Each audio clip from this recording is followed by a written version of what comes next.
Hello everyone, welcome to Indeed IS.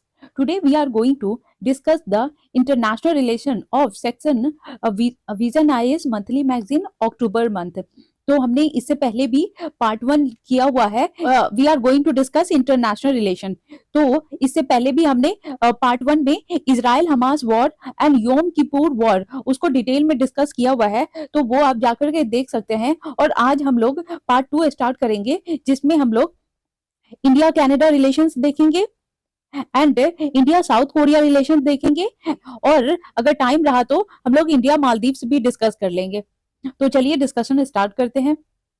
तो चलिए हम लोग स्टार्ट करते हैं इंडिया कनाडा रिलेशंस और देखते हैं कि इंडिया कनाडा रिलेशंस कैसे हैं अभी, क्योंकि अभी बहुत कुछ हुआ है. तो उसके बाद हमारा ये जो इंडिया और कनाडा का रिलेशन जो पहले था वैसे ही अभी रहेगा या फिर थोड़ा उसके रिलेशन में डिटोरिएशन आएगा.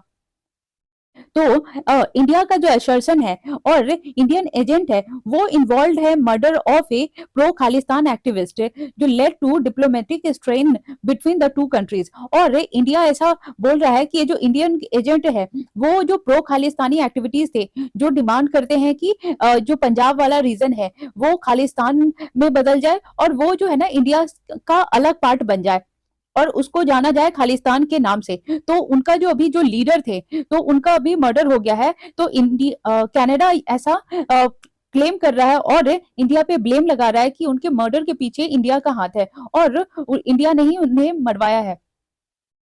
और देखते हैं कि और न्यूज में क्यों है ये. और कैनेडियन प्राइम मिनिस्टर जो एक्यूज कर रहे हैं इंडिया पे कि ये जो इंडिया है वो इन्वॉल्व है जो हरदीप सिंह निज्जर है उनके मर्डर में. और हरदीप सिंह निज्जर कौन थे? जो सिख सेपरेटिस्ट लीडर थे जो डिमांड करते हैं कि खालिस्तान बनना चाहिए. और वो है ना ब्रिटिश कोलंबिया में जो वो शूट पाए गए थे. और ये कब हुआ था? जो कनाडा इन जून 2023. और ये और शेयर्ड इंटेलिजेंस है जो 5 आईज बोला जाता है कि was consider the basis for such an allegation by Canada. और ये जो कनाडा है वहां पे इसने अर्जी लगाई है और बोला है कि इंडिया ही इसका जिम्मेदार है और इंडिया ने ही मरवाया है. और ये कहाँ पे उसने बात बोली है? 5 आईज अलायंस जो है वहां पे.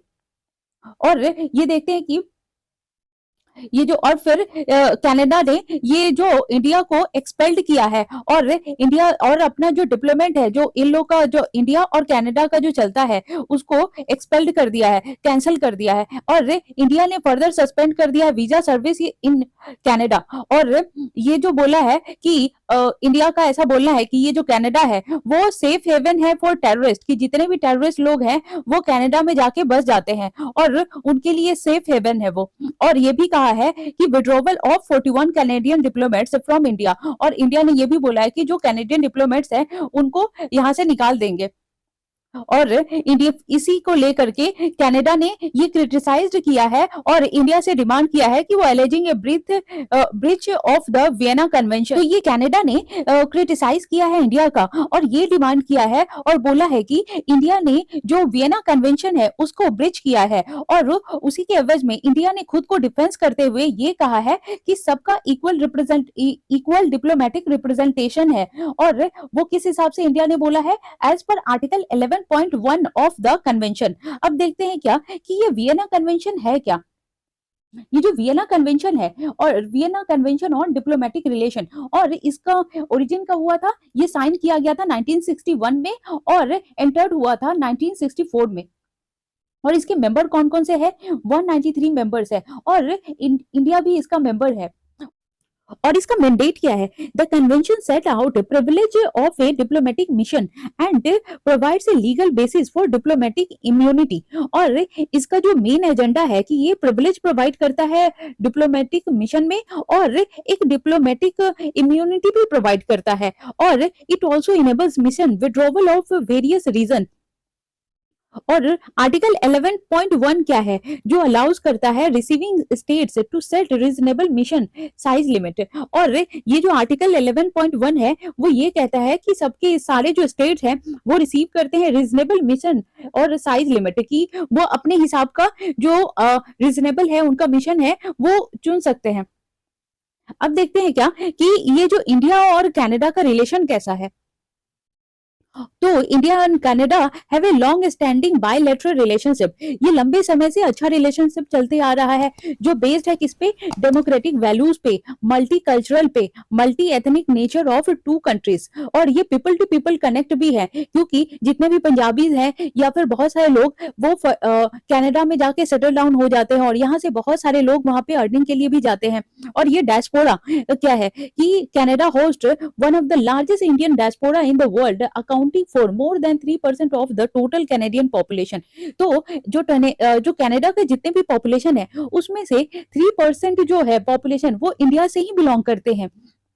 इसीलिए वहां का जो डायस्पोरा है, जो टेरिटोरियल रिलेशन है, वो बहुत स्ट्रांग है। अब देखते हैं इकोनॉमिक क्या है। बायलैटरल ट्रेड होता है गुड्स का, और अप्रोक्सीमेटली 9.9 बिलियन डॉलर का गुड्स का हम लोग ट्रेड करते हैं, एंड इन सर्विस का भी। और इट वाज 6.5 बिलियन इन 2022।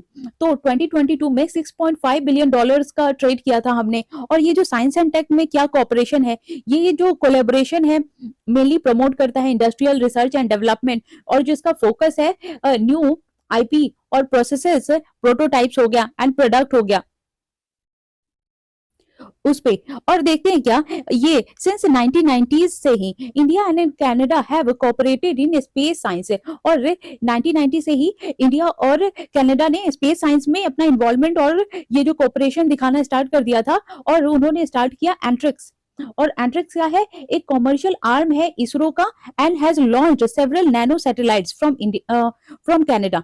और ये जो एक कॉमर्शियल आर्म है इसरो का, और ये इसरो का कहां से, कनाडा से ही इसका लॉन्च जो हुआ था नैनो सैटेलाइट्स का, वो कनाडा से हुआ था। और ये कॉपरेशन ऑफ एनर्जी सिक्योरिटी, तो हम लोग है ना एनर्जी में भी अपना कॉपरेट करते हैं।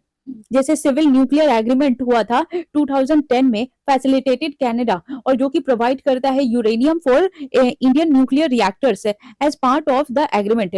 और ये जो 2010 में जो एग्रीमेंट हुआ उसके हिसाब से कनाडा क्या करता है, यूरेनियम प्रोवाइड करता है इंडिया को।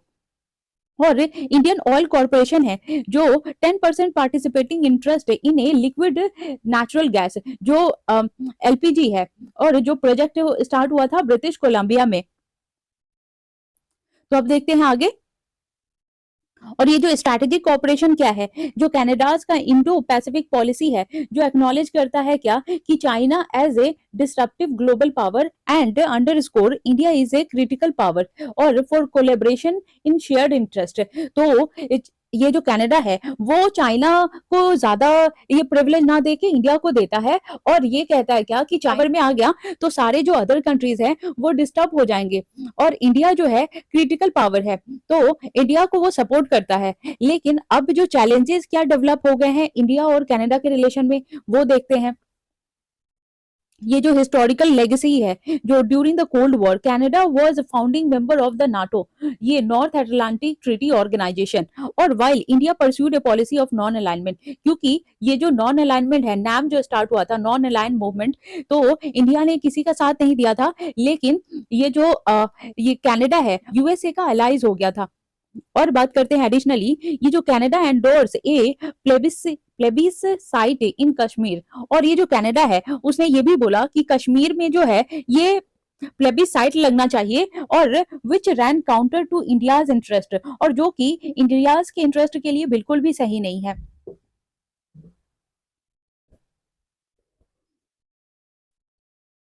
अब देखते हैं क्या, after India's nuclear test in 1998 और Canada temporarily halted potential nuclear cooperation with India. जब इंडिया ने अपना 1998 में न्यूक्लियर टेस्ट किया था, तो कनाडा ने उससे जो रिलेशन है उसको होल्ड पे रख दिया था। और फिर उसके बाद कनाडाज इमिग्रेशन सिस्टम, कि कनाडा में वहां पे जो लोग जाते हैं वहां का क्या सिस्टम है, और जो भी इंडिविजुअल जाते हैं with a contentious past to acquire citizenship और utilize that position to engage in activities against other nation. और उसके लिए जो भी लोग वहां पे जाते हैं, और चाहे वो उनका पास्ट हो या फिर उनकी शादी हो गई हो या फिर वहां पे उसके उनके पेरेंट्स रहते हो, और उससे क्या अपने सिटीजनशिप लेने के लिए, तो वो क्या करते हैं, उसको उस पोजीशन को एक्वायर करते हैं और इंगेज हो जाते हैं वहीं पे एक्टिविटीज अगेंस्ट अनदर नेशन। तो अनदर नेशन के कंपेयर में वहां पे वो लोग ज्यादा इंगेज होते हैं कनाडा में। और this present A substantial obstacle to upholding robust bilateral relation in today's interconnected global landscape। और ये जो है ना सिचुएशन, वो एक रुकावट डालने का काम करता है, ये जो बायलैटरल रिलेशन है, मतलब दो कंट्री के बीच का। और इसीलिए तो in today's interconnected global landscape, क्योंकि आजकल जो है बायलैटरल रिलेशन ज्यादा चल रहा है, हर कंट्री एक दूसरे पे डिपेंडेंट है, तो आर्गुमेंट अगर लॉन्ग टाइम तक चलेगा तो दोनों कंट्रीज के लिए नुकसान की बात है। अब देखते हैं जो डोमेस्टिक पॉलिटिकल फैक्टर है वो कैसा है। ये जो करंट कोलिशन गवर्नमेंट है कनाडा में, और is with the alliance of parties जो प्रो खालिस्तानी पार्टीज है, इनेबलिंग द पर्टिकुलर स्टैंड। तो अभी जो वहां की जो कोलिशन जो पार्टी चल रही है और जो करंट जो गवर्नमेंट है कनाडा में, वो अलायंस है पार्टीज का, और वो जो पार्टीज कौन सी है, वो प्रो खालिस्तान है, जो ये सपोर्ट करता है कि ये जो खालिस्तान कंट्री बनना चाहिए। और तो इसीलिए ये कनाडा इतना ज्यादा वहां पे खालिस्तानी की जो इंडिया में ये जो मूवमेंट और प्रोटेस्ट चल रहा है खालिस्तान नाम का, तो इसीलिए कनाडा इतना सपोर्ट करता है, क्योंकि अगर कनाडा सपोर्ट करेगा तो वो वहां पे जो अभी जो रिसेंट में कोलिजन गवर्नमेंट है वो वहां पे मेंटेन रहेगी, इसीलिए। और ये देखते हैं सब ऑप्टिमल इकोनॉमिक कोऑपरेशन क्या है। ये जो कम्प्रिहेंसिव इकोनॉमिक पार्टनरशिप एग्रीमेंट है सेपा, जो अभी बिटवीन दीज कंट्रीज जो पेंडिंग है 2010 से, कि इन लोग का जो है ये जो सेपा है वो 2010 से अभी तक हुआ ही नहीं है। तो ये जो सेपा है ये between them could boost bilateral trade by as much as $6.5 billion, yielding a GDP gain of $3.8 billion to $5.9 billion for Canada by 2035। और अगर ये जो सेपा का जो मीटिंग है अगर वो हो जाता है तो उससे क्या होगा, ये बायलैटरल जो ट्रेड है वो बहुत ज्यादा बूस्ट कर जाएगा और जीडीपी में भी बहुत ज्यादा इन्हांसमेंट होगा 2035 तक। Meddling in India's domestic affairs, for example during the farmers protest, ये जो कैनेडियन प्राइम मिनिस्टर है उन्होंने एक्सप्रेस किया था अपने सपोर्ट को फार्मर्स के टुवर्ड्स, और ये बोला था कि ये जो सिचुएशन है ये कॉज ऑफ कंसर्न है, कि ये चिंताजनक बात है। और ये जो है कि meddling in India's domestic affair, तो कनाडा है ना, अगर इंडिया में जो भी कुछ होता है और स्पेशली जो पंजाबी से रिलेटेड कुछ होता है या तो उसमें ज्यादा ही वो इंटरेस्ट दिखाता है और कुछ ज्यादा ही इंटरफेयर करता है। जैसे फार्मर्स का प्रोटेस्ट चल रहा था तो फिर वहां के प्राइम मिनिस्टर जी ने बोला कि ये कॉज ऑफ कंसर्न है, ये चिंता वाली बात है कि ऐसा वहां पे हो रहा है। अब देखते हैं इससे ये जो पॉसिबल इम्पैक्ट जो अभी जो चल रहा है वो क्राइसिस का कारण बन सकता है, और कैसे वो देखते हैं। ये जो स्ट्रैटेजिक है, जो वेस्टर्न कंट्रीज है response to the ongoing tension has been relatively restraint as they view India as a vital counterbalance to China, or thereby overshadowing Canada's strategic interest। तो उससे जो है अभी बहुत सारे जो इंडिया और कनाडा का जो कॉन्फ्लिक्ट चल रहा है, लेकिन सारे कंट्री जो है वो इंडिया का सपोर्ट कर रहे हैं, क्योंकि इंडिया ही है जो चाइना को काउंटर कर सकता है या काउंटर बैलेंस कर सकता है। तो इसीलिए सब लोग कनाडा को छोड़ के इंडिया को सपोर्ट कर रहे हैं, और जो अदर कंट्रीज का जो कनाडा के साथ स्ट्रैटेजिक इंटरेस्ट है वो ओवर शेडो हो जा रहा है, उसकी वजह से लोग उसको ध्यान नहीं दे रहे हैं।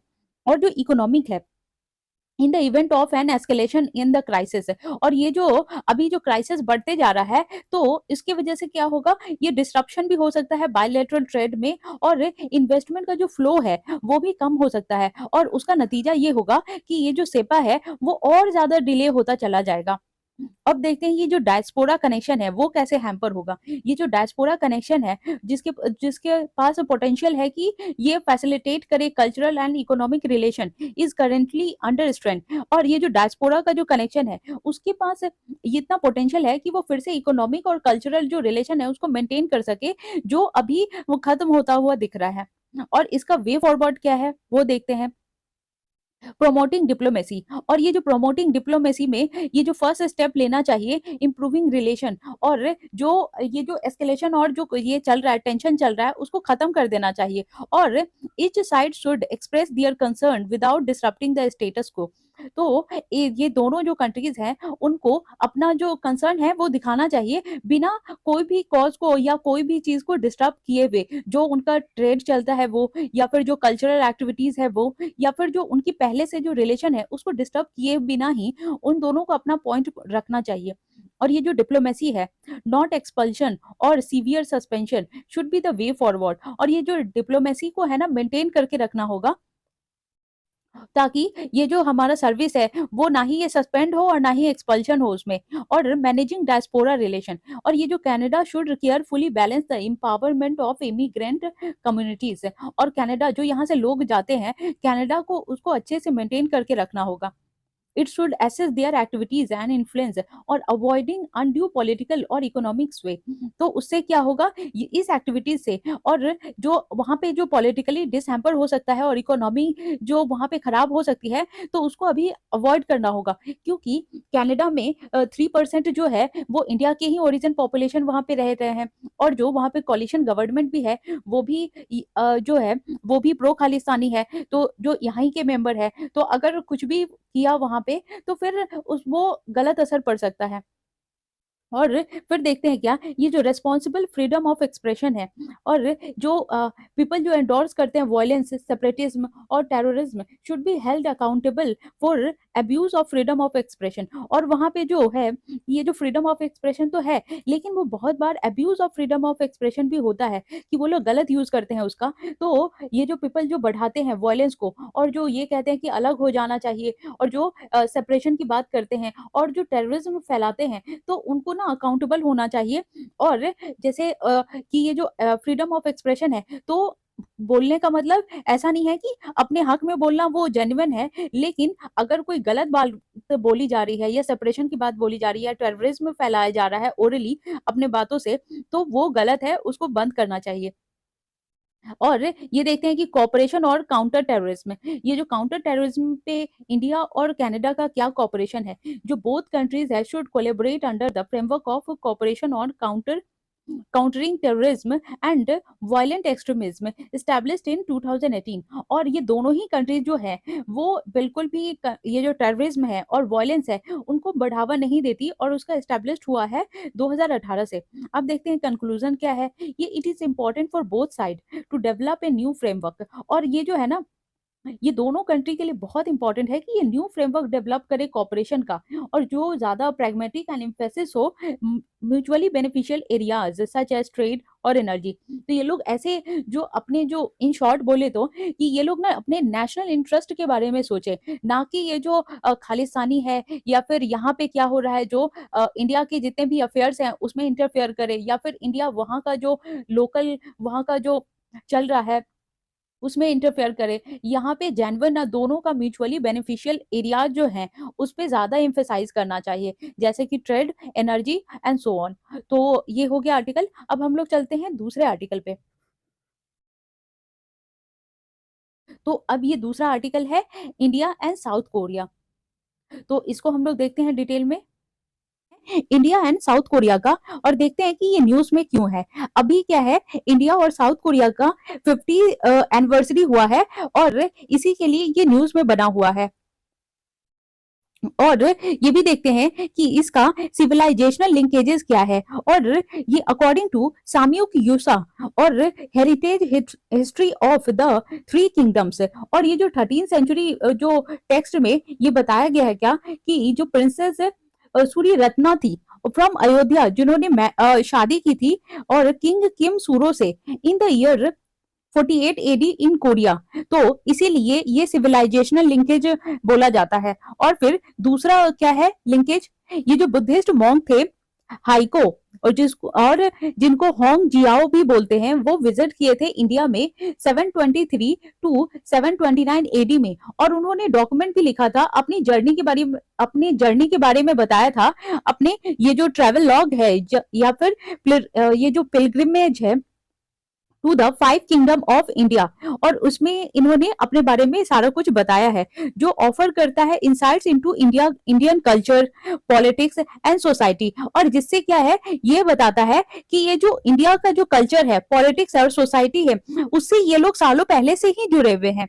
और उसके बाद जैसे कि रविन्द्रनाथ टैगोर, उन्होंने कंपोज किया था एक पोयम जो 1929 में आया था, लैम्प ऑफ द ईस्ट।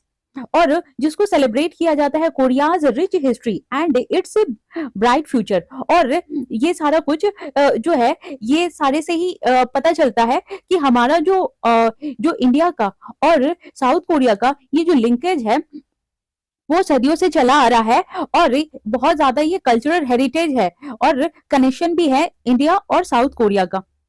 तो अभी देखते हैं कि इंडिया का क्या रोल था वर्ल्ड वॉर 2 के बाद, क्योंकि और leadership of UN commission for Korean election. और ये जो है लीडरशिप निभाया था जो यूएन कमीशन था, उसमें जो यूएन कमीशन का हुआ था कोरियन इलेक्शन में 1947 में उसमें। और फिर रेजोल्यूशन स्पॉन्सर्ड किया गया था इंडिया के द्वारा, जो लीड किए थे Korean war cease fire in 1953 में। और ये जो इंडियाज का जो चेयरमैनशिप था ऑफ द न्यूट्रल नेशन और रिपैट्रिएशन कमीशन में, और आफ्टर द आर्मिस्टिक, और ये जो आर्मिस्टिक है या कंट्रीब्यूट किए गए थे रिजॉल्विंग द ह्यूमैनिटेरियन इश्यूज जो अराइज हुआ था आउट ऑफ द वॉर। ये जो वॉर के बाद जो ह्यूमैनिटेरियन इश्यूज जो अराइज हुआ था, तो उसमें भी इंडिया का रोल था और इंडिया ने चेयर किया था। और ये जो डिप्लोमेटिक रिलेशन है वो 1973 से both the countries established formal diplomatic relation which was upgraded to strategic partnership in 2010। तो 1973 से ही इंडिया और साउथ कोरिया का फॉर्मल डिप्लोमेटिक रिलेशन था, जो कि 2010 में ये स्ट्रेटेजिक पार्टनरशिप में कन्वर्ट हो गया और स्पेशल स्ट्रेटेजिक पार्टनरशिप बना 2015 में। तो और देखते हैं कि क्या है इंडिया का जो एक्ट ईस्ट पॉलिसी था, जो गाइड करते हैं its cooperation toward South Korea and new southern policy, और have been South Korea's regional strategy towards India and ASEAN. ये जो है both the Act East policy और ये जो है new southern policy align in terms of their regional priorities. और ये दोनों जो एक्ट ईस्ट पॉलिसी है या एनएसपी है वो अलाइन करता है ये जो रीजनल प्रायोरिटीज के बेसिस पे कि कौन सा उनका उस टाइम पे रीजनल प्रायोरिटाइज क्या है, उसी के बेसिस पे इन लोग का जो है एक्ट ईस्ट पॉलिसी और न्यू साउदर्न पॉलिसी जो वर्क करता है। अब देखते हैं इकोनॉमिक एंड ट्रेड रिलेशन कैसा है। Both are signatories to the comprehensive economic partnership agreement. ये जो सेपा है हुआ है, और ये जो एस्टेब्लिश हुआ था ये कब से, सिंस 2009 से। और ये जो बायलैटरल ट्रेड है इंडिया एंड साउथ कोरिया का, ये रेस्ट कहां तक पहुंच गया है 27.8 बिलियन डॉलर इन 2022। तो ये जो 2022 में 27.8 बिलियन डॉलर का ट्रेड किया गया इंडिया एंड साउथ कोरिया के बीच में। और ये जो कोरिया प्लस क्या है, जो इनिशिएटिव लिया गया है जिसका एम है कि प्रमोट एंड फैसिलिटेट करना कोरियन इन्वेस्टमेंट इन इंडिया, इसीलिए इसको कोरिया प्लस बोला गया है। अब देखते हैं कोरिया जो है वो increasingly sees India as a new economic partner due to their aim to reduce over dependence on China and US. तो कोरिया क्या है अब अपना अल्टरनेटिव ढूंढ रहा है कि वो ज्यादा चाइना पे या फिर यूएस पे वो ज्यादा रिलाई ना करके वो इंडिया के साथ अपना ट्रेड कंटिन्यू करे। और ये जो दोनों कंट्रीज हैं इंडिया एंड साउथ कोरिया, वो aspire to take commerce up to 50 billion US dollar by 2030। तो अभी क्या है ये जो 2022 तक ये 27.8 बिलियन है, लेकिन ये लोग चाह रहे हैं क्या कि 2030 तक ये 50 बिलियन भी क्रॉस कर जाए। अब देखते हैं ये जो स्ट्रैटेजिक कन्वर्जेंस है, both support a rule-based Indo-Pacific and share concern about China's rise and North Korea's nuclearization। अब ये दोनों ही है जो सपोर्ट करते हैं कि ये जो रूल बेस्ड इंडो पैसिफिक होना चाहिए, और ये जो चाइना जो राइज कर रहा है उसकी वजह से भी टेंशन है, और जो नॉर्थ कोरिया है वो ये जो न्यूक्लियर वेपन बना रहा है उससे भी दोनों टेंशन में है। और ये चाइना का राइज करने से क्यों दिक्कत है, क्योंकि जब चाइना एक तो राइज कर रहा है तो उसको सारे कंट्री वो डिसरप्टिव राइज बोलते हैं। और ये चाइना जैसे जैसे राइज कर रहा है वो अपना पकड़ बना रहा है साउथ चाइना सी पे, और साउथ चाइना सी पे पकड़ बनाने के बाद वो अपना हेजमनी और डोमिनेंसी दिखा रहा है कि ये जो साउथ चाइना सी है जो सबसे ज्यादा बिजिएस्ट रूट है सारे ट्रेड और मिनरल्स का, तो वो अपना हेजमनी दिखाकर ये कहता है कि ये जो पूरा साउथ चाइना सी है वो मेरे अंडर में आता है, और आसपास के जितने भी कंट्रीज है वो उनको थ्रेट पहुंचाता है, और साउथ चाइना सी वो यूज नहीं करने देता। जिस तरह से अभी रिसेंटली साउथ चाइना सी ने फिलीपींस पे अपना जो वहाँ उसकी जो टेरिटरी है उस पे बहुत सारे मिसाइल्स और बहुत सारे मिलिट्री है ना वहाँ पे इकट्ठा कर दिए हैं उनके बॉर्डर पे, और ये कहता है कि वो जो जगह है वो उनकी है। अब देखते हैं ये आगे क्या। In 2018 India endorse the Vancouver dialogue to prevent North Korean nuclear proliferation. तो 2018 में इंडिया ने एंडोर्स किया था वैंकूवर डायलॉग, और जो प्रिवेंट करता है जो नॉर्थ कोरिया जो न्यूक्लियर प्रोलिफरेशन बना रहा है उसके खिलाफ। और ये जो कोरियाज इंडो पैसिफिक स्ट्रैटेजी है उसमें कौन कौन है, इंक्लूड्स इंडिया एज ए की मेंबर इन द रीजन, और इंडिया जो है वो की मेंबर की तरह उस रीजन में रोल निभाता है।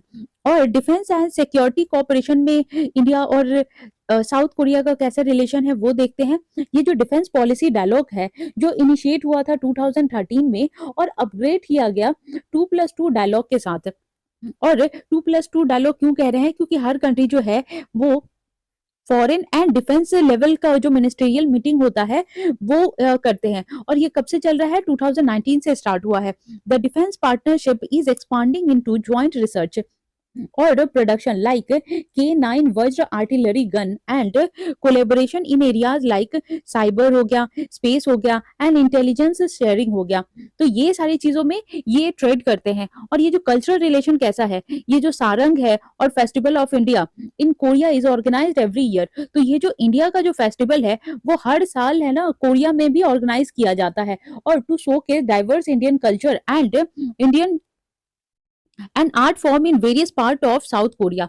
और ऐसा दिखाता है कि ये जो इंडिया का जो डाइवर्स कल्चर है वो साउथ कोरिया में भी दिखाया जाता है, और ऐसा वहां पे फॉर्म किया जाता है क्या कि ये साउथ कोरिया का ही पार्ट हो, इस तरह से वहां पे प्रिटेंड किया जाता है। और वो लोग जो इंडिया का जो सारंग फेस्टिवल है वो लोग इसको बहुत ज्यादा चेरिश करते हैं।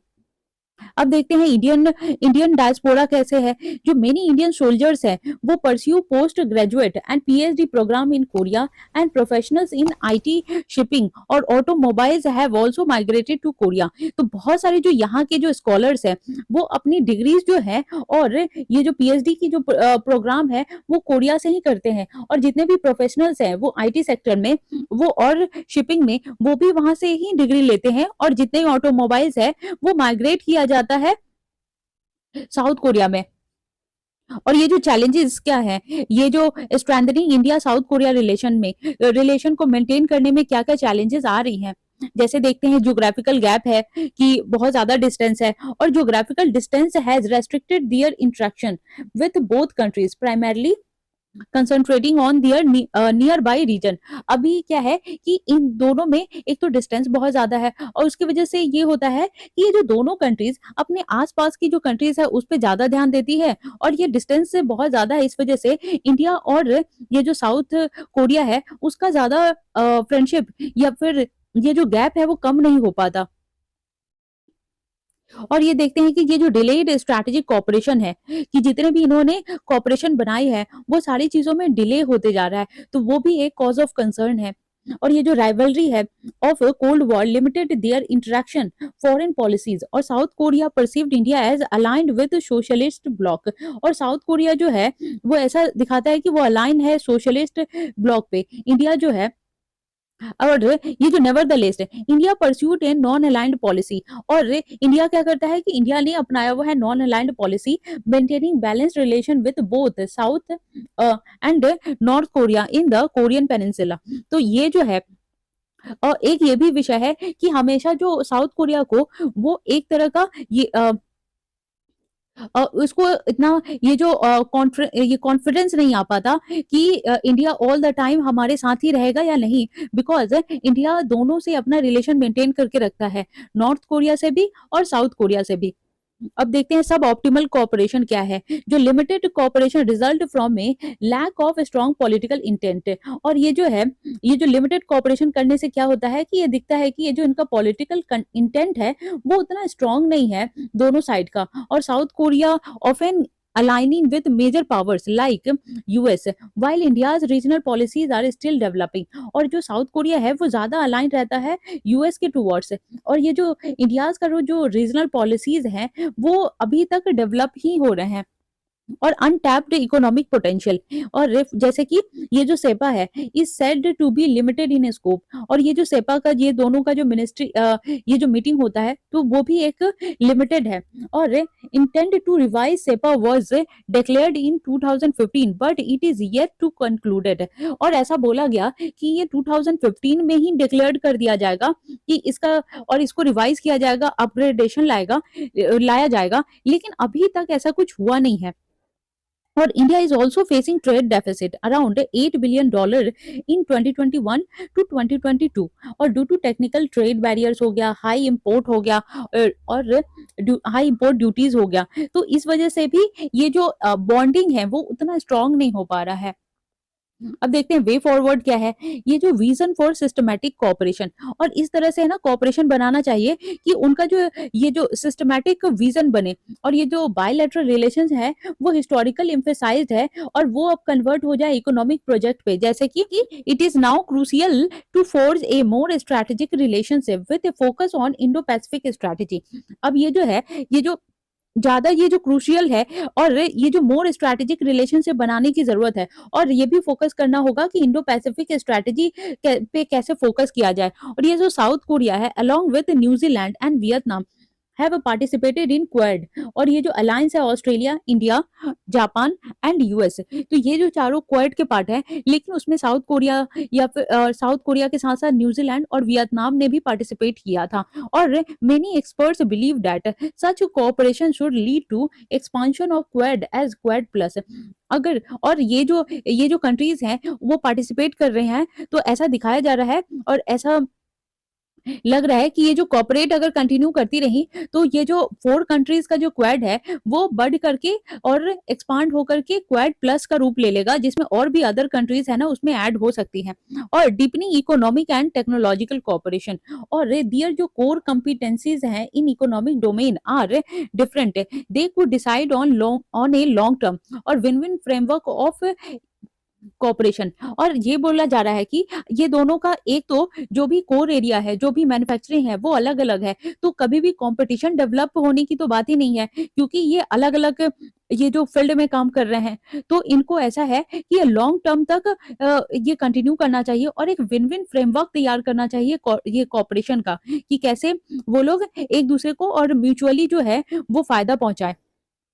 और ये जो Korea's ageing problem and technology could combine with progressive youthful India and make a manufacturing hub.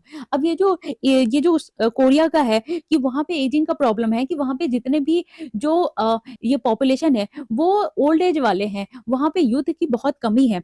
और ये जो इंडिया है वहाँ पे अभी जो है ना मेजोरिटी में सारे यूथ ही हैं, यहाँ पे बच्चे और जो ओल्ड एज है उनकी अभी कमी है। तो ये दोनों जब आपस में कोलैबोरेट करेंगे और एक दूसरे से अपने इकोनॉमिक का टाइज बनाएंगे, और ये जो डिजिटल है उसमें, और ये मैन्युफैक्चरिंग का हब है, वो सारी चीज में अगर ये लोग मिलके काम करें तो बहुत ये लोग का एक्सपांशन हो सकता है और ट्रेड भी बहुत आगे तक बढ़ सकता है। और इंडिया भी है वो मैन्युफैक्चरिंग हब बन सकता है। और जैसे ये स्टार्टअप हो गया, टेक्नोलॉजी ड्रिवन सर्विस हो गया, डिजिटल ट्रेड हो गया, सेमीकंडक्टर हो गया, ये सब हाई पोटेंशियल है और कोलैबोरेट करने के लिए। अगर इन सारे फील्ड में अगर ये कोलैबोरेट करे तो दोनों कंट्रीज का बहुत ज्यादा ग्रोथ होगा। और स्ट्रेंथनिंग ऑफ मेरीटाइम सिक्योरिटी, अब बात कर रहे हैं मेरीटाइम सिक्योरिटी का। ये जो दोनों कंट्रीज है एक्सप्लोर करे अपने ज्वाइंट HADR एक्सरसाइजेस को, और काउंटर पायरेसी को and operation and maritime domain awareness फैलाए और एनहांस करे अपने इंटेरोपरेबिलिटी को। और ये बोला जा रहा है कि अगर ये लोग ये जो ज्वाइंट है HADR को अगर, और ये कोई पायरेसी ना हो, कोई थ्रेट नहीं हो, और ये जो मेरीटाइम डोमेन और अवेयरनेस पहुंचाए, तो ये लोग अपने जो ट्रेड है उसको बहुत ज्यादा ये लोग आगे तक ले जा सकते हैं, और बहुत ये लोग म्यूचुअली ग्रोथ ला सकते हैं अपने रिलेशन में और ट्रेड में भी। ये जो डेवलपिंग रीजनल सिनर्जीज है, जो 2 Asian giant should also explore third country cooperation with specific states in the IOR। ये जो और दैट नीड डेवलपिंग इंटरवेंशन। और ये जो 2 एशियन जायंट है वो अगर चाहे तो ये एक्सप्लोर कर सकते हैं थर्ड कंट्री कोऑपरेशन। ये जो थर्ड कंट्री कोऑपरेशन है मतलब कि डेवलपिंग कंट्रीज से with specific states in the IOR, और जो जिसको नीड है क्या, जो जो डेवलपमेंट है, और जितने भी जो छोटी कंट्रीज हैं उनको अभी डेवलपमेंट की बहुत ज़रूरत है। तो अगर ये जो 2 बड़ी कंट्री है, अगर ये डेवलपमेंट की तरफ भी ध्यान दे, तो जो जितनी भी छोटी कंट्री है वो लोग चाहेंगी कि हम डेवलप होना चाहते हैं तो इनसे ज़्यादा ट्रेड करेंगी, तो ये दोनों कंट्री का बहुत ज़्यादा प्रोग्रेस होगा। और ये जो आसियान है and Indian Ocean Rim Association जो ओरा है, ये जो क्रिटिकल प्लेटफॉर्म है that facilitate both the countries to engage with a third country. और ये जो है ना, ये जो आसियान और इंडियन ओशियन रिम एसोसिएशन, ये एसोसिएशन है, वो क्रिटिकल प्लेटफॉर्म है जिसके तहत ये दोनों कंट्रीज जो है इंगेज रहती हैं थर्ड कंट्री से, और भी जो कंट्रीज है उनके उनसे।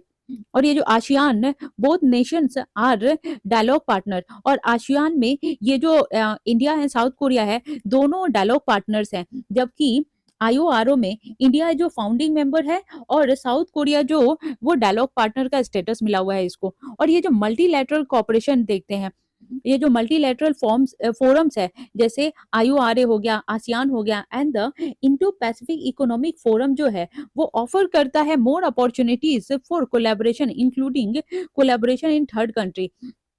कि ये जो दोनों कंट्रीज मिलके आईओआरए है या आसियान है या इंडो पैसिफिक इकोनॉमिक फोरम है, उन सब में मिलके अगर ज्वाइंटली काम करे तो इंडिया और साउथ कोरिया का भी बहुत ज्यादा डेवलपमेंट होगा, और जो थर्ड वर्ल्ड कंट्रीज है, जो डेवलपिंग कंट्रीज है, उनको भी जो प्रोग्रेस करेंगी वो कंट्रीज।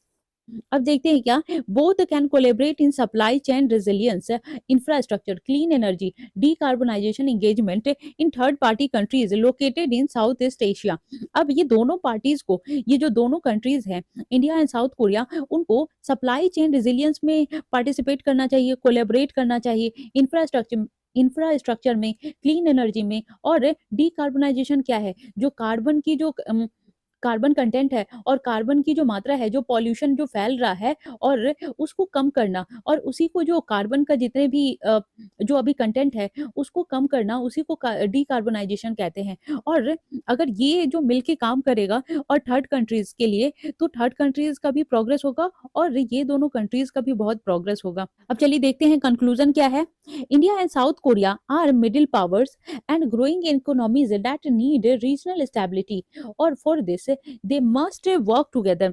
और ये जो दोनों कंट्रीज है वो मिडिल पावर है और साथ के साथ ही ग्रो कर रही हैं और इनकी इकोनॉमी भी ग्रो हो रही है, तो इनको जरूरत है कि ये रीजनल स्टेबिलिटी बने, एक दूसरे को सपोर्ट करे, और इसके लिए दे मस्ट वर्क टुगेदर, और फिर इनको साथ में काम करना होगा, और इनकी जो स्ट्रैटेजी एंड पार्टनरशिप है वो आगे बढ़ा कर ले जाना होगा नॉर्मेटिव अप्रोच की तरफ, ताकि वो रोबस्ट एंड स्ट्रेंथन करे अपने बायलैटरल रिलेशन को। तो तभी इन लोग के जो बायलैटरल रिलेशन है वो बहुत ज़्यादा स्ट्रांग हो पाएगा और सक्सेसफुल हो पाएगा। तो ये आर्टिकल भी हमने कवर कर लिया। तो आज हम यही दोनों आर्टिकल रखते हैं, और जो ये पार्ट 2 है, और पार्ट 1 में भी हमने आर्टिकल कवर किया हुआ है, और ये जो इससे पहले हमने पार्ट 1, पार्ट 2, पार्ट 3, पार्ट 4, ये जो पॉलिटी एंड गवर्नेंस का हमने सारा जो आर्टिकल है वो कवर किया है, तो आप वो भी जाके देख सकते हैं। विजन आईएएस का जो अक्टूबर 2023 मंथ का जो ये जो न्यूज़ आर्टिकल्स है पॉलिटी एंड गवर्नेंस का, तो मैंने वो भी कवर किया हुआ है, तो वो आप जाकर के देख सकते हैं, आप देखिए एंड रिवाइज कीजिए। So thank you very much. और इसमें आपको जो भी ये बताना हो, पूछना हो, और आप चाहते हैं कि मैं कुछ चीज़ों में इम्प्रूवमेंट लाऊँ, तो आप ये सारी चीज़ें कमेंट में लिख कर के बता सकते हैं। और आप लाइक कीजिए, शेयर कीजिए, सब्सक्राइब कीजिए एंड कमेंट कीजिए। And thank you very much.